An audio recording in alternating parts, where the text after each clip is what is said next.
بسم اللہ الرحمن الرحیم نحمدہ و نصلی علی رسول الکریم۔ اللہ تعالیٰ کا احسان ہے، فضل ہے کہ توفیق ملی ہم لوگوں کو پھر کہ بیٹھیں اور ایک دوسرے کو یاد دہانی کرائیں کہ بھئی ہمارا زندگی کا جو مقصد ہے اللہ کو راضی کرنا، اس میں ہم کتنے کامیاب ہو رہے ہیں۔ اور مصروف، مشغول اور غافل کر دینے والی زندگی میں یہ جو کچھ لمحات ہیں جس میں آدمی اپنا وقت نکال کے بیٹھ جائے اور جائزہ لے، یہ خاص اللہ کا فضل ہے۔ ہمارے حضرت مفتی مولانا تقی عثمانی صاحب، اللہ تعالیٰ ان کی ہاتھ میں برکت عنایت فرمائے، بار بار یہ فرماتے ہیں کہ بھئی یہ جو میں مجلس کرتا ہوں یہ میں اپنے لیے کرتا ہوں، اس سے مجھے جتنا فائدہ ہوتا ہے وہ شاید دوسروں کو نہ ہوتا، کیونکہ یہ وقت جو ہے نا یہ خاص وقت ہے۔ اور حضور صلی اللہ علیہ وآلہ وسلم کی حدیث بھی ہے کہ اللہ تعالیٰ ملائکہ سے پوچھتے ہیں، جو کہ کسی اللہ تعالیٰ کا جہاں ذکر ہو رہا ہو وہاں پہ حاضر تھے ملائکہ، تو ان سے پوچھتے ہیں کہ بھئی کہاں سے آ رہے ہو؟ تو کہتے ہیں ایسی مجلس میں جہاں پر آپ کا ذکر ہو رہا تھا۔ تو کہا کہ اچھا ان لوگوں نے مجھے دیکھا ہے؟ تو کہا کہ نہیں، انہوں نے آپ کو دیکھا تو نہیں۔ کہا اگر مجھے دیکھ لیتے تو کہنے کہ اس سے زیادہ آپ کا وہ کرتے، اور جتنے فضائل ہیں اس کے۔ تو یہ غنیمت ہے کہ جو تھوڑا بہت وقت نکال لیتے ہیں، انشاءاللہ بزرگوں کی برکت سے اور جو کتاب پڑھتے ہیں، امید یہی ہے کہ انشاءاللہ فائدہ ہوگا اور یہ باتیں کسی نہ کسی دن اثر کریں گی۔ اصل چیز تو یہ ہے کہ آدمی کے عمل میں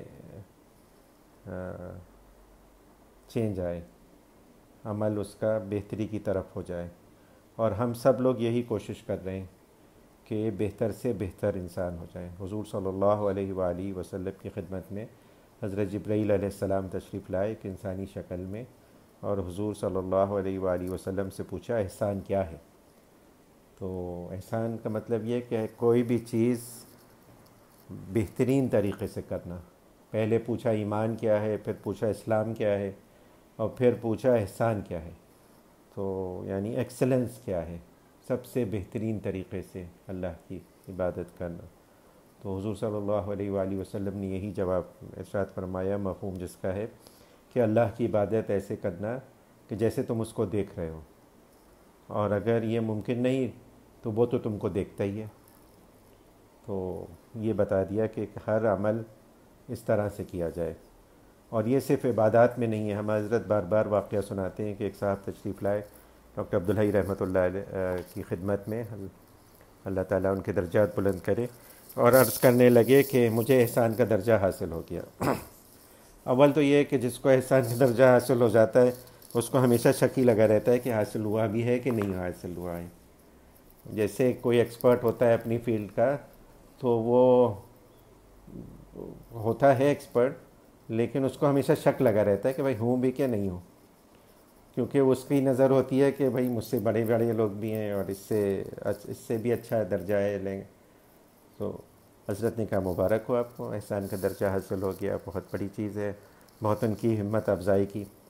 اور پھر تھوڑی دیر بعد پوچھا کہ اچھا یہ تمہیں یہ احسان کا درجہ جو حاصل ہوا ہے یہ صرف نماز میں ہے، یا کہ جب بیوی بچوں سے اور ملازمین سے اور دوسرے اوقات میں تم ان سے ڈیل کرتے ہو، معاملات کرتے ہو، تب بھی ہے؟ تو کہنے لگے اچھا، میں تو سمجھتا تھا صرف یہ نماز میں ہوتا ہے۔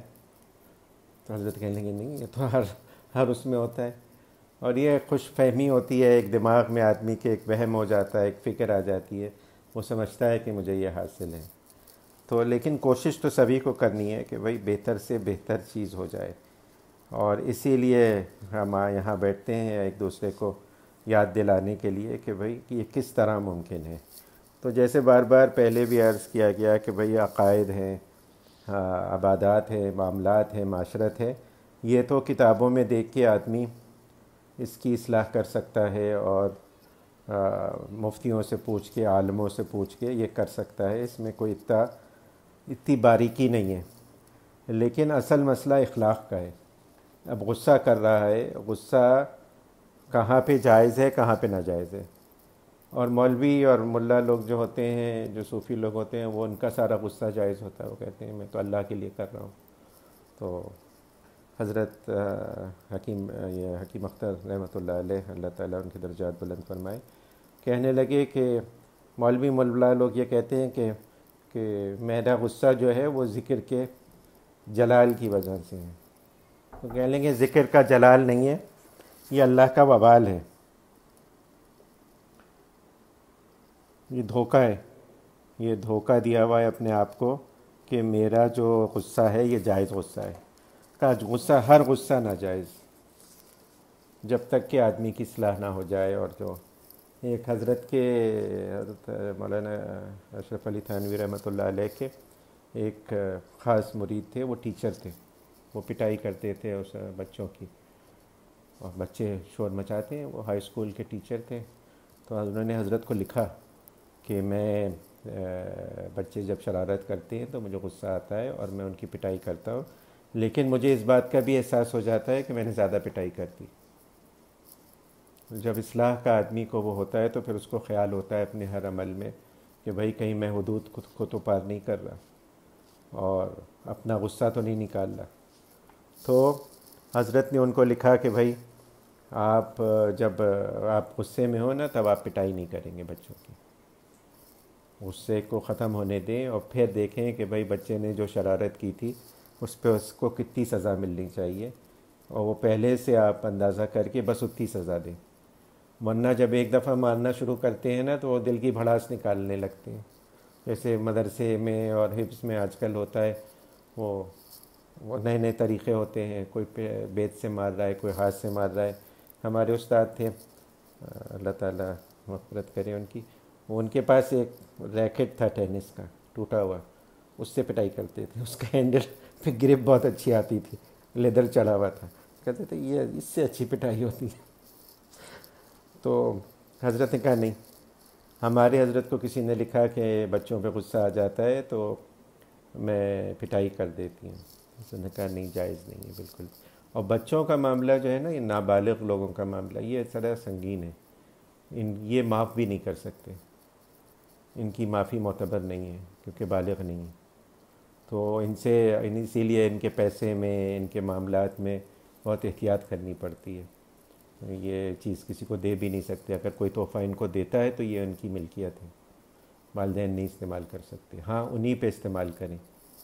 تو اسی طرح سے بچوں پہ ذاتی ظلم کیا نا تو پھر اس کا بھی بدلہ ملے گا۔ تو یہ سادہ اخلاق کی اصلاح جو ہے نا، یہ گڑبڑ چیز ہے، اور گڑبڑ اس سینس میں کہ باریک ہے اور پوچھنا پڑتا ہے، اور پوچھنے میں بہت ساری اس میں رکاوٹیں ہوتی ہیں۔ ایک سب سے بڑی رکاوٹ جو ہوتی ہے وہ تکبر ہوتا ہے، میں کیسے بتاؤں اپنی غلطی کو کسی کو۔ اب یہ صاحب حضرت کو خط لکھ رہے ہیں، جو پوری مجلس چل رہی ہے حضرت کی، کہ انہوں نے لکھا کہ شہوانی خیالات کا ہر وقت دل پر استیلا، یعنی ہر وقت دل میں شہوانی خیالات رہتے ہیں، نامحرموں کو بری نظر سے دیکھنے میں ذرا بھی باک نہیں۔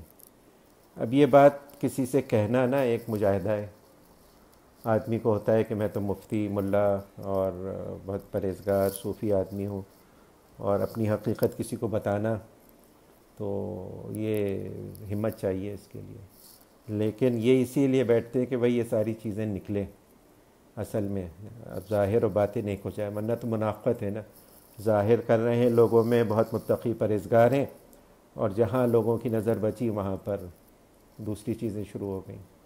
یہ تو پیور نفاق ہے، اس میں تو کوئی شک شبہ ہے ہی نہیں، اور کہ عمل کچھ ہے اور ظاہر کچھ کر رہے ہیں۔ تو یہ ایک بہت بڑی رکاوٹ ہوتی ہے کہ اپنے بزرگی مجھے کیا کہیں گے، وہ حضرت یہ کہتے ہیں بھائی کیا کہیں گے، ان کا تو کام ہی یہی ہے، اور وہ اپنے آپ کو اس سے زیادہ برا سمجھتے ہیں۔ اور اصل میں ہے بھی یہ، حقیقت یہ ہے کہ سارے لوگ کوشش کر رہے ہیں، سبھی گرتے ہیں سب اٹھتے ہیں، وہ تو بہت دیر میں ہوتا ہے کہ آدمی کو ایک پختگی حاصل ہو جائے۔ حضرت نواب قیصر رحمۃ اللہ علیہ بڑے بزرگوں میں سے تھے، تو انہوں نے لکھا، حضرت مولانا مسیح اللہ خان رحمۃ اللہ علیہ کو آخر عمر میں بالکل یعنی اپنی 70s 80s میں کہ ہاں الحمدللہ اب مجھے کنٹرول ہو گیا ہے غصے پر، شہوت پر، اس ساری چیزوں پر، اور مجھے یاد نہیں پڑتا کہ میں نے کوئی اس کا ناجائز استعمال کیا ہو۔ لیکن یہ کہا ہوتے ہوتے ہوتا ہے، ایک دم سے نہیں ہو جاتا کہ وہ ہو۔ اور ہم سب تو ایک ہی کشتی کے سوار ہیں کہ کبھی گرتے ہیں کبھی اٹھتے ہیں، لیکن یہ ہے کہ معلوم کرتا رہے، آدمی کو پتہ رہے تو اس کو یہ ہوتا ہے کہ صحیح چیز پتہ چل جاتی ہے، علاج معلوم ہو جاتا ہے۔ اب ایک مریض ہے، وہ ڈاکٹر کے پاس جاتا ہے، ڈاکٹر ایک تشخیص کر کے بتا دیتا ہے کہ نسخہ ہے۔ اب وہ کاہلی سے اور کسی وجہ سے وہ نسخہ استعمال اس وقت نہیں کرتا، اس وقت تو شفا نہیں ہوگی، لیکن اس کو پتہ ہوگا کہ بھئی مجھ میں یہ بیماری ہے، اور جب اس کو احساس ہو جائے گا کہ ہاں بھئی یہ بیماری خطرناک ہے، وہ استعمال کر لے گا۔ ایک وہ آدمی بالکل غافل ہے، اس کو احساس ہی نہیں ہے، اور وہ بیماری چلتی جا رہی ہے، چلتی جا رہی ہے، چلتی جا رہی ہے، اور پختہ ہوتی جا رہی ہے۔ تو اس میں آدمی کو وہ نہیں کرنا چاہیے، شرم نہیں کرنی چاہیے۔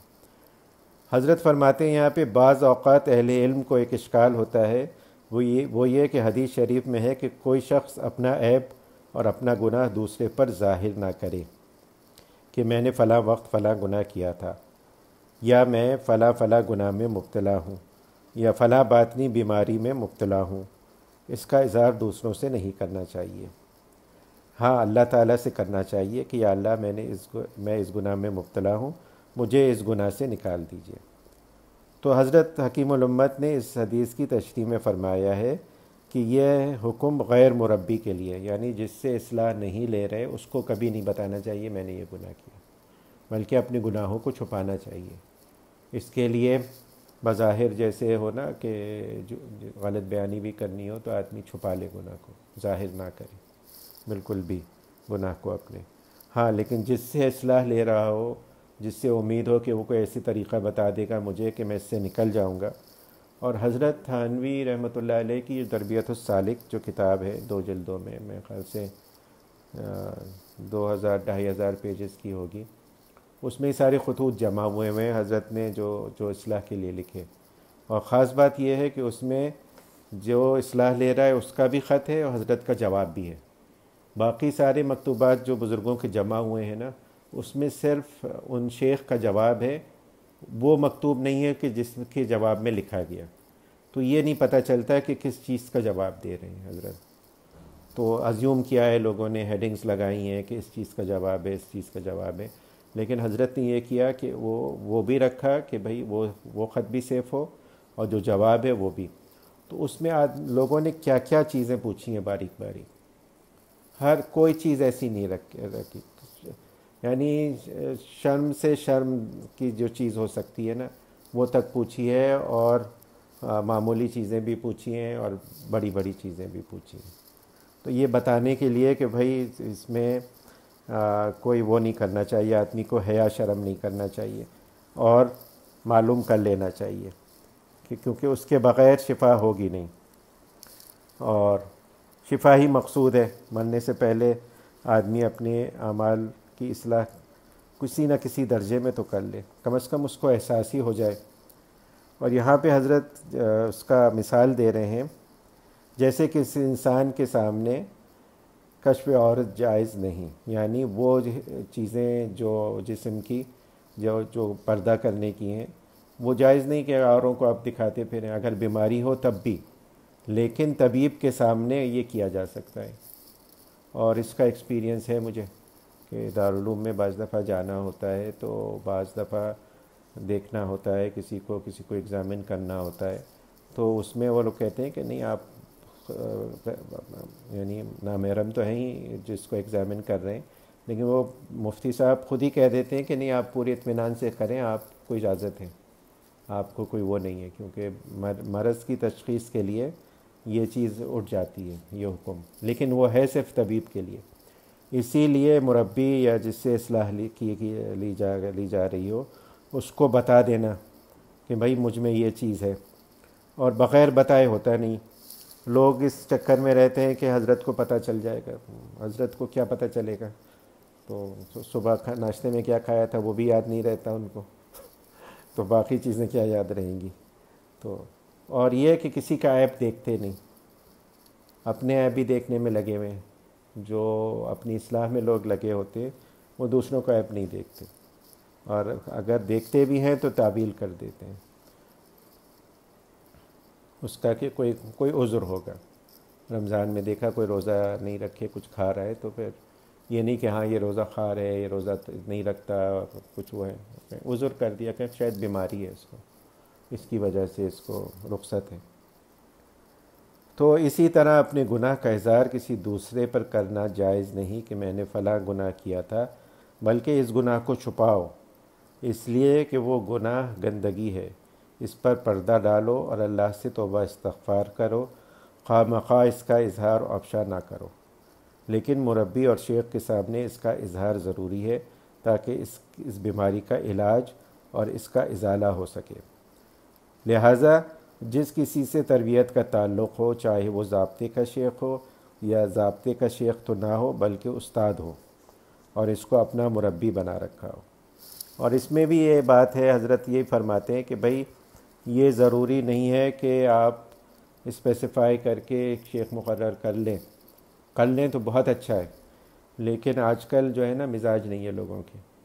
دوسرا یہ کہ شیوخ میسر بھی نہیں ہے ایسے جو ٹائم دے آپ کو، اور تو اس لیے کہ لیکن کسی آدمی پر آپ کو اعتماد ہے، کسی سے تجربہ ہے آپ کا، تو اس سے پوچھ لینے میں، مشورہ کر لینے میں کوئی حرج نہیں ہے۔ حضرت یہاں فرماتے ہیں کہ استاد کو بھی اب کر سکتے ہیں، یا باپ ہو اور وہ بیٹے باپ کی تربیت کر رہا ہو تو اس کے سامنے بھی اپنی بیماری کا اظہار کیا جا سکتا ہے، اور اس حدیث کی ممانعت میں داخل نہیں۔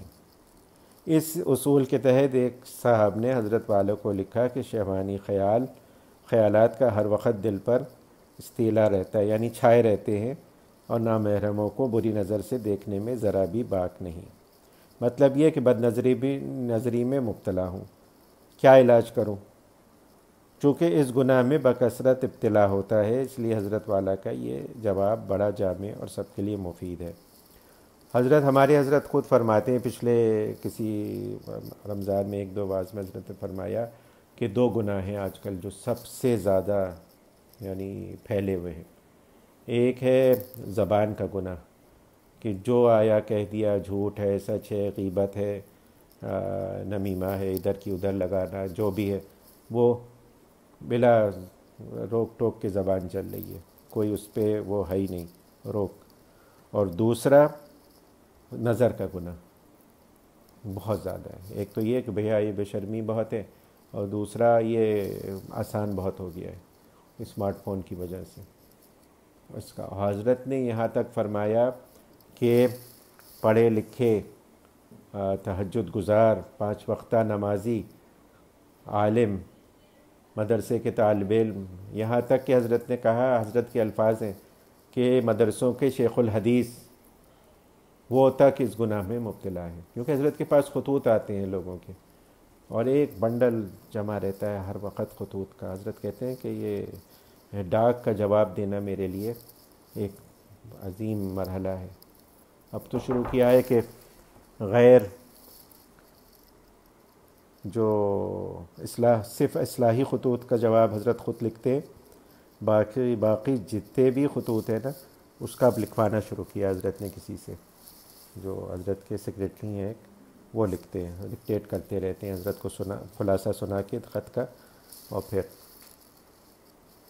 تو حضرت اپنے تجربے سے بتا رہے ہیں کہ کتنا عام ہے، اور ہے کیونکہ ایکسیس بہت ایزی ہے، اور یہ گناہ ایسا گناہ ہے، حضرت جواب میں فرماتے ہیں حضرت کی امت، یہ شر ایسا ہے کہ اپنے اثر سے تمام طاعت کے انوار کو تاریک کر دیتا ہے، اس لیے اس کا علاج اہتمام سے کرنا چاہیے، اور ظاہر ہے کہ یہ مادہ خلقی ہے۔ اور آگے تفصیل لکھی حضرت نے کہ بھئی یہ اس کا کس طرح سے وہ کرنا چاہیے، کہ یہ فعل اختیاری ہے، اور اختیاری فعل کا علاج اختیاری ہوتا ہے، یعنی کوئی ایسا مجبور نہیں کر رہا آپ کو یہ کام کرو، تو اپنے آپ کو مجبور کرنا ہے، اپنے آپ پر زبردستی کرنا ہے اور رکنا ہے کہ اور پس ہمت کیجئے، یہی اس کا جواب ہے ہمت سے رکنا ہوگا. کچھ دنوں تکلف ہوگا، تکلیف ہوگی، پھر عادت ہو جائے گی، اور پھر لذت و فرحت ہوگی، اور خدا خواستہ یہ گناہ ہو گیا تو ایک افسوس ہوگا کہ کیوں ہو گیا مجھ سے گناہ. وہ گھڑی کتنی خراب گھڑی تھی، اس سے پہلے ہی میں ختم ہو جاتا تو بہتر تھا. یہ خیالات آتے ہیں بندے کو، اور پھر توبہ استغفار کی توفیق ہو جاتی ہے. لیکن حضرت یہی فرما رہے کہ بھئی اختیاری گناہ ہے، اختیاری گناہ ہے تو رکنا بھی اختیاری ہے. لیکن یہ کہ اختیار میں آدمی سمجھتا ہے کہ میں مجبور ہوں اور میں نہیں کر سکتا استعمال، یہ اس کی غلط فہمی ہوتی ہے. یہاں پہ نفس و شیطان دھوکہ دیتے ہیں اس کو. وہ کہتے ہیں کہ نہیں نہیں نہیں، تمہارے بس سے باہر ہے. تو وہ بس سے باہر نہیں ہوتا. کوئی یہ نہیں ہوتا کہ وہ موت آ جائے گی یا زندگی کے لالے پڑ جائیں گے اگر وہ گناہ نہیں کرے گا. ہمارے حضرت مثال دیتے ہیں. حضرت کہتے ہیں کہ بھائی فرض کرو ایک آدمی ہے اور اس نے پورا پلان کیا کہ میں یہ فلاں گناہ کروں گا، ابھی تنہائی میں بیٹھ کے فلاں چیز دیکھوں گا، غلط چیزیں دیکھوں گا اسمارٹ فون پر. اور فرض کرو اسی وقت بجلی چلی گئی، انٹرنیٹ بھی بند ہو گیا، سب ہو گیا، اور اب بیٹھے کے بیٹھے رہ گئے.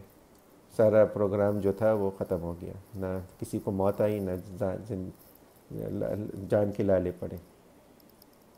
تو یہ نفس و شیطان جو ہے نا اس وقت کیا کرے گا؟ کہے گا ٹھیک ہے چلو چھوڑو، اب تو ممکن ہی نہیں ہے نا. تو پہلے ہی سے آدمی اپنے آپ کو وہ کر لے کہ بھائی الیکٹریسٹی آف کر دے. حضرت فرماتے ہیں جب آدمی کسی بیماری میں مبتلا ہو تو پہلے اس بیماری کی کیفیت، اس کی شدت اور اس کے اثرات کا ادراک و احساس کرے، پھر اس بیماری کی علاج کی فکر ہوگی. جب تک احساس ہی نہیں ہوگا کہ مجھے یہ جو بیماری ہے یہ خطرناک ہے. اب حضرت اس میں فرما رہے ہیں کہ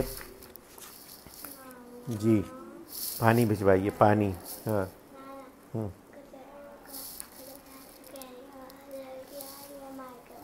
صحیح ہے، ٹھیک ہے، آواز تیز کر دی. جی یہ شر ایسا ہے کہ اپنے اثر سے تمام طاعت کی انوار کو تاریک کر دیتا ہے.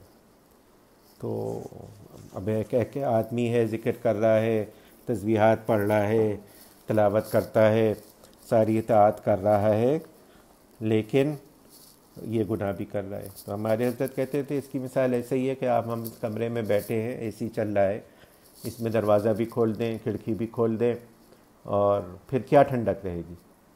ٹھنڈک تو نہیں رہے گی نا. بیکار میں اے سی بھی چلتا رہے گا اور باہر سے گرم ہوا بھی آتی رہے گی. تو اگر ٹھنڈک حاصل کرنی ہے تو پھر یہ دروازے کھڑکی بند کرنے ہوں گے. اور دروازے کھڑکی کیا ہے؟ یہ آنکھ، دماغ کا سوچنا، گناہ میں یہ ساری چیزیں نا ان کو بند کرنا ہوگا. جب بیماری کا احساس ہوگا تو پھر آدمی علاج کی فکر میں پڑے گا. ہمارے حضرات کو جو کوئی لکھتا ہے کہ بھائی مجھے احساس ہو گیا ہے کہ بھائی مجھ میں فلاں چیز ہے یہ اس وجہ سے، تو اس کو مبارکباد دیتے ہیں کہ بھائی یہ مبارک ہو، پہلا اسٹیپ تو ہو گیا، آپ کو احساس تو ہو گیا کہ یہ غلطی ہے اور یہ چیز ہے. اب ہمت کر کے اس کا علاج کرانا بس رہ گیا ہے. پھر اس بیماری کی علاج کی فکر ہوگی، لیکن اگر بیماری کے بارے میں معلوم ہی نہیں کہ یہ بیماری کیسی شدید ہے تو پھر اس کا علاج کیا کرے گا؟ اسی لیے پہلے جملے میں حضرت والا نے بد نظری کی بیماری اور نکاح کو غلط استعمال کرنے کی بیماری، نامحرموں پر لذت کی نظر سے دیکھنے کی بیماری کی شدت اور خطرناکی کو بیان کرتے ہوئے فرمایا یہ شر ایسا ہے کہ اپنے اثر سے تمام طاعت کے انوار کو تاریک کر دیتا ہے. تو اس سے گناہ کی شدت کا اندازہ لگائے. اب حضرت وہی فرما رہے ہیں کہ آپ نے نمازیں بھی پڑھیں، تہجد بھی پڑھی، تراویح بھی پڑھی، ذکر بھی کیا، تسبیحات بھی پڑھی، ان سب طاعت و عبادات سے جو انوار و برکات حاصل ہوئی تھی وہ سب اس ایک شر کی وجہ سے تاریک ہو جاتی ہیں، اور ان تمام طاعت کا نور اور حلاوت اور فائدہ رخصت ہو جاتا ہے. جزاک اللہ. آپ پی لیں. تو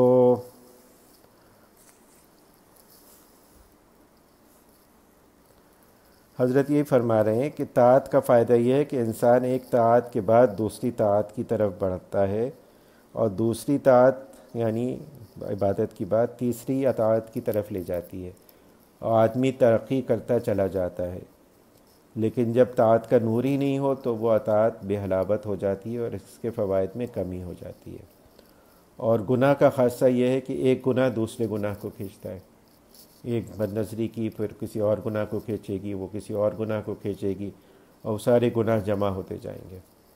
اور میں بار بار پہلے بھی عرض کر چکا ہوں کہ شیطان نے قسم کھائی ہے اللہ کے سامنے، اور اللہ کی کبریائی اور بڑائی کی قسم کھائی ہے، جلال کی قسم کھائی ہے کہ میں گمراہ کروں گا ان لوگوں کو، سب کو، اور وہ آخر دم تک کوشش میں لگا رہے گا، خیالات بھی لائے گا، یہ بھی کرے گا، اکسائے گا کہ یہ گناہ کر لو، اس میں بڑا مزہ آتا ہے، یہ کر لو، اور پھر یہ تعویل بھی کرائے گا کہ توبہ کر لینا۔ تو اس کا تو کام ہی یہی ہے، اور یہ لگا رہے گا۔ لیکن ہمیں یہ سوچنا ہے کہ ایک تو ایک اللہ کی نافرمانی ہوگی، چاہے ایک دفعہ ہو چاہے جتنی دفعہ ہو، لیکن ایک گناہ جو ہے وہ دوسرے گناہ کو لے کر آئے گا اپنے ساتھ۔ اور پھر حضرت فرماتے ہیں، ہمارے حضرت ہی فرماتے ہیں کہ آدمی ایک ہوتا ہے کہ بھئی اس نے کبھی گناہ کیا نہیں، ایک گناہ ایک دفعہ کر لے گا نا تو پھر اس کا ہوا کھل جائے گا، پھر وہ بہت مشکل ہو جائے گا اس کے لیے بچنا اس گناہ سے، وہ بار بار ہوگا اس سے۔ تو کوشش یہی کرنی ہے کہ بھئی کرنا ہی نہیں ہے، اور خدا خواستہ ہو جائے تو فوراً توبہ کرنی ہے، جیسے پہلے عرض کیا تھا کہ وہاں سے ٹلنے سے پہلے جہاں گناہ ہوا ہے فوراً توبہ کرنی ہے۔ اب وہ نور سلب ہو جاتا ہے، حضرت یہی فرما رہے ہیں نا، طاعت کا نور۔ حضرت کہنے کہ ہمارے مزاجوں کے خراب ہونے کی وجہ سے ہمیں طاعت کے نور کا مطلب ہی نہیں معلوم۔ جو اللہ والے ہوتے ہیں ان کو نور کا ادراک ہوتا ہے، اور فوراً ان کو احساس ہو جاتا ہے کوئی گڑبڑ ہو گئی، جیسے ہی گناہ ہوتا ہے نا ایک تغیر فیل کرتے ہیں کہ بھئی کچھ گڑبڑ ہو گئی، اور ہمیں احساس نہیں ہوتا کیونکہ ہم لکڑ ہضم پتھر ہضم ہو چکے ہیں، تو اس وجہ سے کہ صبح شام گناہ کر رہے ہیں۔ حضرت اپنے استاد کی مثال دیتے ہیں کہ ہمارے استاد تھے مولانا یعقوب صاحب نانوتوی رحمۃ اللہ علیہ، ہاں، حضرت تھانوی کے استادوں میں۔ وہ فرمانے لگے کہ ایک روز وہ کسی دعوت میں چلے گئے اور وہاں کھانا کھا لیا۔ یہ معلوم نہیں تھا کہ جن کے یہاں دعوت ہے ان کی آمدنی حرام کی ہے، بس ایک مسلمان نے دعوت دی، چلے گئے، اور بعد میں پتہ چلا ان کی آمدنی کچھ مشکوک ہے۔ فرمایا کرتے تھے اس دعوت کا یہ اثر تھا کہ کافی عرصے تک اس کھانے کی ظلمت قلب میں محسوس ہوتی تھی، اور طرح طرح کے فاسد خیالات دل میں آتے تھے، اور ناجائز کاموں کی طرف طبیعت کا میلان ہوتا تھا۔ تو یہ جو اللہ والے ہوتے ہیں جن کے قلوب صاف ہوتے ہیں، مصفح ہوتے ہیں، مجلہ ہوتے ہیں، ان کے قلوب پر ذرا سا دبہ بھی لگ جائے تو ان کو یہ محسوس ہوتا ہے کہ قیامت آ گئی، اور محسوس ہو جاتا ہے ان کو۔ اور ہم لوگ کیونکہ ہیں نہیں اتنے، ہم لوگوں کو پتہ نہیں چلتا، کیونکہ اگر کوئی صاحب نسبت ہو، کوئی جس کو اللہ سے قوی تعلق ہے، تو اس کو اگر معمولی بھی گناہ ہوگا تو اس کو فوراً احساس ہو جائے گا۔ اب ہمارے یہاں ہے بڑے گناہ تو اپنی جگہ پہ بد نظری اور دوسرے سارے، اب یہ ٹریفک کے قوانین ہیں، اب ان کی پابندی ہمارے لیے ضروری ہے، حکومت نے بھی کی ہے، اور حکومت کے کر دینے کی وجہ سے شرعاً بھی ہمارے اوپر ہو گئی، ریڈ لائٹ پہ رکنا ہے، اور اس کے بہت سارے مسالے ہیں۔ دوسری طرف سے ٹریفک آ رہی ہے، پیچھے سے کوئی جانا ہے، کسی کو ایمرجنسی ہے، کچھ ہو جائے، آپ نے خلاف ورزی کر دی، معمولی بات ہے، اور سب کر رہے ہیں آج کل، کون داڑھی والا کون نہیں داڑھی والا، بلکہ اگر رک جاؤ تو لوگ سمجھتے ہیں بیوقوف آدمی ہے، اور احساس نہیں ہے۔ اگر صاحب نسبت ہوں تو فوراً پتہ چل جائے گا، کراس کر کے دیکھو۔ تو یہ معمولی باتیں نہیں ہیں، اور معمولی باتیں جو ہوتی ہیں نا یہ بعد میں جا کے بڑی ہو جاتی ہیں۔ بار بار واقعہ سنایا ہے، سلطانہ ڈاکو تھا، انگریزوں نے پھانسی دی اس کو، تو پھانسی جب ہونے لگی نا اس کو، تو آخری خواہش اس نے کہا کہ بھئی پھانسی ہو رہی ہے، کیا خواہش ہے؟ میں اپنی ماں سے کچھ کہنا چاہتا ہوں۔ تو بلایا گیا، سب لوگ جمع تھے خاندان والے، تو پاس آئی ماں، تو اس نے کاٹ لیا اس کا اتنی زور سے کہ الگ ہو گیا. تو لوگوں نے کہا کم بخت تم پھانسی چڑھنے والے ہو, مرنے کے قریب ہو, اس وقت یہ کہ کوئی اچھی بات کرتے تم نے ایک اور ظلم کر دیا. کہنے لگا میں نے بدلہ لیا اس سے. اس نے, میں جب پہلا انڈا چرا کے لایا تھا اس نے پکا کے کھلا دیا تھا مجھے, اس بات کو معمولی سمجھا تھا. تو اس کے بعد میں گناہ کرتا گیا ڈاکے ڈالتا گیا, دیکھنا حضرت ہوں گے, اور بالآخر میں پھر سلطانہ ڈاکو بن گیا. تو کوئی گناہ معمولی نہیں, کوئی نیکی معمولی نہیں, کوئی گناہ معمولی نہیں. اللہ کو ناراض کرنے والی چیز معمولی ہو ہی نہیں سکتی. تو اس سب سے بچنے کی کوشش کرنی ہے. اللہ تعالیٰ کہنے سننے سے زیادہ عمل کی توفیق عنایت فرمائے, کیونکہ اصل چیز عمل ہی ہے. بس دعا کر لیں اللہ تعالیٰ آسان فرمائے. اللہم صلی علی حبیبک محمد وعلی آل حبیبک محمد کما صلیت علی ابراہیم وعلی آل ابراہیم انک حمید مجید. اللہم بارک. تشریف لائیں. السلام علیکم, کیا حال ہے؟ خیریت سے؟ وعلیکم السلام. وہ بند کر دیں. اچھا آ رہے ہیں, بس ختم ہی کر رہے تھے حضرت. میں کہا آپ دعا کرا دیں.